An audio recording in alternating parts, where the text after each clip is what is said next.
New town বাসীদের জন্য সুখবর। স্যাটারডে সানডে ভাবছো কোথায় ঘুরতে যায় লো বাজেটে? তাহলে চলে যাও ওয়াকিং স্ট্রিট। ওয়াকিং স্ট্রিটে এখন জমজমাট ব্যাপার চলছে, স্প্রিং ফেস্টিভ্যাল অসাধারণ সাজিয়েছে অ্যান্ড আরও অনেক দোকান বসেছে খাওয়ার। তো খাওয়ার সাথে তোমরা নিজেদের ট্যালেন্টও শোকেস করতে পারো। ওপেন মাইক আছে যেখানে তোমরা নিজেরা গান গাইতে পারো, অ্যান্ড ওপেন স্টেজ যেখানে তোমরা নিজেদের ডান্স ট্যালেন্ট দেখাতে পারো। সো আমি থাকতে পারিনি, তো আমিও দেখিয়ে দিলাম আমার একটুখানি ছোট্ট করে ডান্সিং ট্যালেন্ট। অ্যান্ড আমাদের নিউ টাউনের বিশ্ব বাংলা কী করে বাদ যেতে পারে।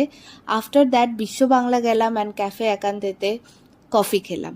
সো ওভারঅল নিউ টাউন কিন্তু এখন জমজমাট স্যাটারডে সানডেতে। সো কি ভাবছো, যদি লো বাজেটে ভীষণ মজা করতে চাও তাহলে অবশ্যই ভিজিট করে নাও নিউ টাউনের ওয়াকিং স্ট্রিট আর বিশ্ব বাংলা। আর হ্যাঁ, আমার ভিডিওতে কিন্তু লাইক, কমেন্ট আর সাবস্ক্রাইব করতে ভুলবে